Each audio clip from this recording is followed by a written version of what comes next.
जी class 9 chapter number 4 हमारा चल रहा है। इसका आज हम सेकंड टॉपिक करेंगे। सेकंड टॉपिक है 4.2 एडिशन ऑफ फोर्सेस।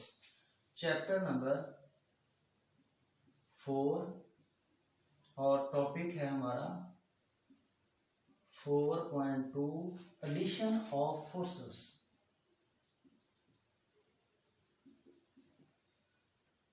स्टूडेंट, इसमें हमने ये मालूम करना है, फाइंड करना है कि फोर्सेस को हम ऐड कैसे करेंगे, उसका सम कैसे करेंगे। अब स्टूडेंट देखें, फोर्स हमारे पास एक वेक्टर क्वांटिटी है। अब फोर्स हमारे पास क्या है? Vector quantity.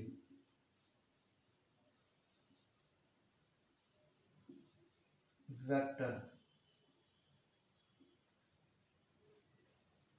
क्वांटिटी।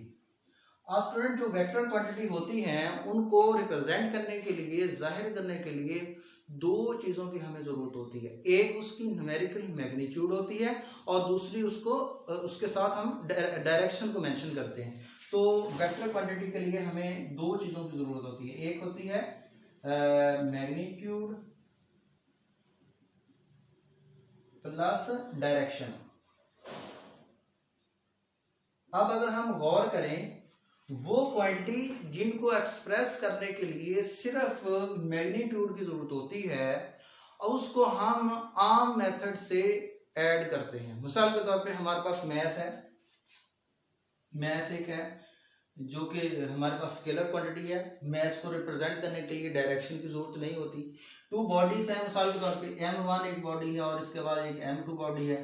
अब ये M1 बॉडी का मैस है, लेट्स सपोज हम कर लेते हैं 20 kg और इसका मैस है हमारे पास 30 kg।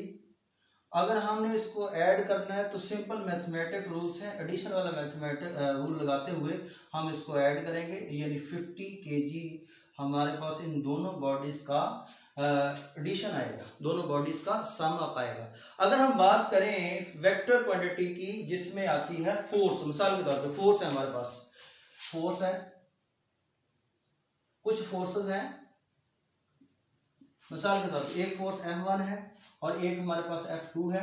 लेट्स सपोज F1 जो होती है उसके लिए हमारे पास मैग्नीट्यूड भी होती है और साथ में डायरेक्शन भी होती है। ये जो लाइन की लेंथ है ये फोर्स की मैग्नीट्यूड को जाहिर करेगी। जो डायरेक्शन है ये क्वांटिटी की सिमत को शो करेगी। अब इस तरह एक और फोर्स हम ले लेते हैं। मिसाल के तौर पे एक फोर्स ये है, ये हमारे पास क्या है जी? मैग्नीट्यूड, जितनी लेंथ है। मिसाल के तौर पे ये बड़ी है, लेंथ कर देते हैं, इसको छोटी कर देते हैं। इसको हम A कह देते हैं, इसको हम B कह देते हैं, या इसको F1 F2 का नाम भी दे सकते हैं। अब हमने इसको जब ऐड करना है तो हम आम सिंपल अर्थमेटिक रूल से इसको ऐड नहीं कर सकते। इसको ऐड करने के लिए एक हमारे पास ग्राफिकल मेथड है जिसको हम हेड टू टेल रूल का नाम देते हैं। हम तमाम फोर्सेस को हेड टू टेल रूल की मदद से ऐड कर सकते हैं। मिसाल के तौर पे इसमें 2 फोर्सेस हैं, 3 को ऐड कर सकते हैं, 4 को, यानी जितनी भी फोर्सेस हों हम उसको ऐड कर सकते हैं। और ऐड करने के बाद जो आंसर आता है वो एक सिंगल फोर्स के तौर पे आता है और उस सिंगल फोर्स को हम रिजल्टेंट फोर्स का नाम देते हैं और उसको आम तौर पर कैपिटल R से डिनोट करते हैं। तो स्टूडेंट, अब हम आते हैं हेड टू टेल रूल की तरफ। मेथड है हमारे पास फोर्सेस को ऐड करने का, हेड टू टेल रूल। अब स्टूडेंट, हेड, ये हमारे पास जो एरो का सिंबल होता है ये हेड होता है और ये हमारे पास इसको टेल भी बोलते हैं। Head to tail rule, first vector का head to tail of the second vector, second force की टेल को फर्स्ट वेक्टर के हेड के साथ मिलाएंगे तो हमारे पास जितनी भी फोर्सेस हैं हम उसको इसी मेथड से आगे कनेक्ट करते जाएंगे। मिसाल के तौर पे 2 फोर्सेस हैं तो हम फर्स्ट फोर्स को लगाएंगे जिसमें आता है जी फर्स्ट फोर्स है, ये सेकंड फोर्स लगानी है, सेकंड फोर्स की टेल को कनेक्ट करना है किसके साथ? हेड के साथ। सेकंड फोर्स ये देखें, ये B है, ये हमने इसको कनेक्ट कर दिया। ये हमारे पास है जी सेकंड फोर्स, ये हमारे पास F1 है और ये हमारे पास क्या है F2 है। अब हमने इनको ऐड करना है। ऐड जैसे मैंने बताया कि हेड टू टेल रूल से करते हैं, ग्राफिकल मेथड होता है, ग्राफ की मदद से हम इसको नोट करते हैं। अब हमने रिजल्टेंट वेक्टर हम इसका फाइंड करना चाहते हैं, तो रिजल्टेंट वेक्टर कैसे हमने निकालना है? जो रिजल्टेंट वेक्टर होगा जिसको R से डिनोट करते हैं वो भी एक फोर्स के तौर पे होगा। अब रिजल्टेंट वेक्टर की टेल को फर्स्ट वेक्टर की टेल के साथ मिलाना है और रिजल्टेंट वेक्टर का हेड लास्ट फोर्स के हेड के साथ मिलाना है। तो इस तरह तमाम फोर्सेस का हमारे पास रिजल्टेंट आया। मिसाल के तौर पे मैंने बोला है रिजल्टेंट फोर्स की टेल को फर्स्ट फोर्स की टेल के साथ और इसके हेड को लास्ट वेक्टर के हेड के साथ मिलाएंगे, तो ये हमारे पास क्या होगा? रिजल्टेंट वेक्टर होगा। तो ये हमारे पास एक मेथड था जिसकी मदद से हम फोर्सेस को ऐड कर सकते हैं। अब हम आते हैं बुक की तरफ, तो बुक के अंदर ये मेथड बयान किया हुआ है। तो अब हम आते हैं साथ में रिजल्टेंट फोर्स की डेफिनेशन को सीखते हैं। स्टूडेंट 4.2 टॉपिक में लिखा force is a vector quantity. जैसा कि मैंने पहले आपको बताया फोर्स क्या वेक्टर क्वांटिटी है। वेक्टर क्वांटिटी मीन उसके लिए मैग्नीट्यूड की जरूरत होगी और हमें डायरेक्शन की जरूरत होगी। It has both magnitude and direction, यही बात आ गई। Therefore forces are not added by ordinary arithmetic rules। यही मैंने बोला है कि जो फोर्सेस होती हैं जिनके लिए मैग्नीट्यूड डायरेक्शन की जरूरत होती है, हम उसको आम एक अर्थमेटिक रूल से ऐड नहीं कर सकते।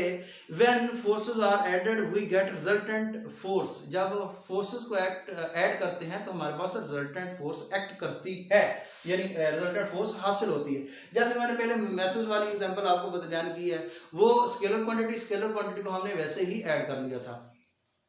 अब रिजल्टेंट फोर्स की डेफिनेशन है, resultant force is a single force. Resultant force क्या है? ये सिंगल फोर्स है। अब जिन फोर्सेस को ऐड कर रहे हैं ये जरूरी नहीं है दो 3 4 5 जितनी भी हो हम उसको लगा सकते हैं, कनेक्ट कर सकते हैं ऐसे ही। तो रिजल्टेंट फोर्स हमारे पास एक ही फोर्स होगी। is a single force that have the same effect as the combined effect of all the forces to be added। अब रिजल्टेंट फोर्स का जो इफेक्ट होगा वो उन तमाम फोर्सेस के एक्ट के इक्वल होगा या सेम इफेक्ट होगा जिन फोर्सेस को हम ऐड कर रहे हैं, जिनको हम कंबाइन कर रहे हैं, जिनको हम सम कर रहे हैं।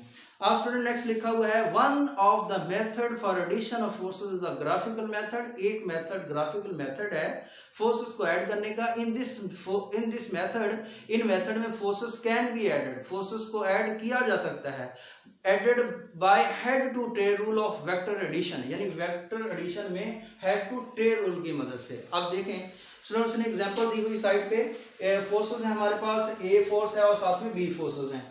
लिखा हुआ है फिगर 4.5, मिसाल के तौर पर इसको हम 4.5 फिगर का नाम दे देते हैं।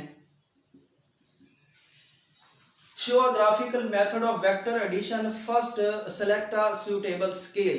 अब सबसे पहले हम सूटेबल स्केल को एडजस्ट करेंगे। आप देखें स्टूडेंट जो मैग्नीट्यूड होगी वो मुख्तलिफ हर जो फोर्सेस होंगे उनकी मुख्तलिफ हो सकती हैं। सबसे पहले हम इसकी मैग्नीट्यूड को सेलेक्ट करेंगे, स्केल सेलेक्ट करेंगे इसके लिए। मिसाल के तौर पे हमारे पास जो ग्राफ होगा, ये बोर्ड है या ग्राफ है, ग्राफ पेपर है या शीट है, उसके ऊपर लेंथ भी होगी विड्थ भी होगी। हम सबसे पहला पॉइंट है जी select suitable scale. Suitable scale,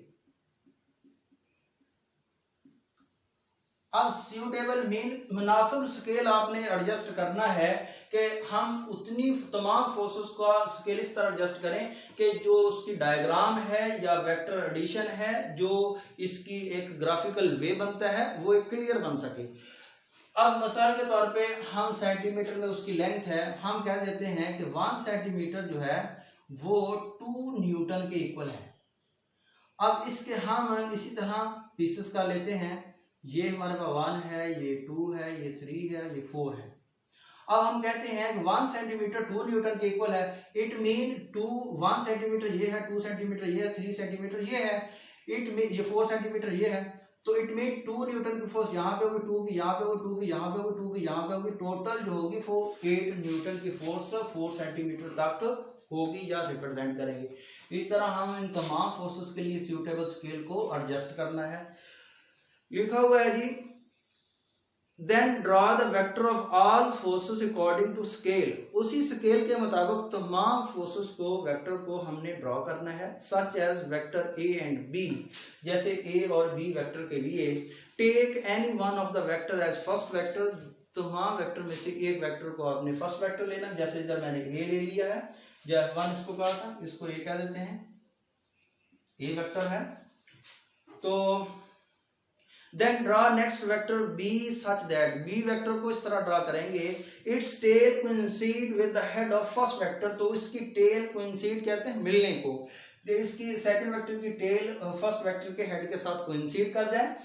और उसके बाद है जी similarly draw next vector of the third force. इस तरह का थर्ड फोर्स है, थर्ड फोर्स को भी ऐसे ही कनेक्ट करेंगे with its tail coinciding with the head of the previous vector and so on। इसी तरह तमाम फोर्सेस को कनेक्ट करेंगे।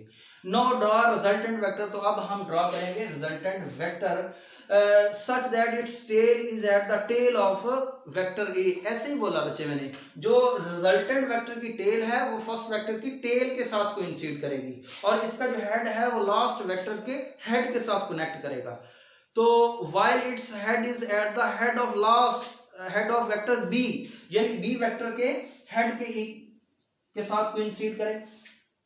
The last vector as shown in figure 4.5 vector R represent the resultant force completely in magnitude and direction.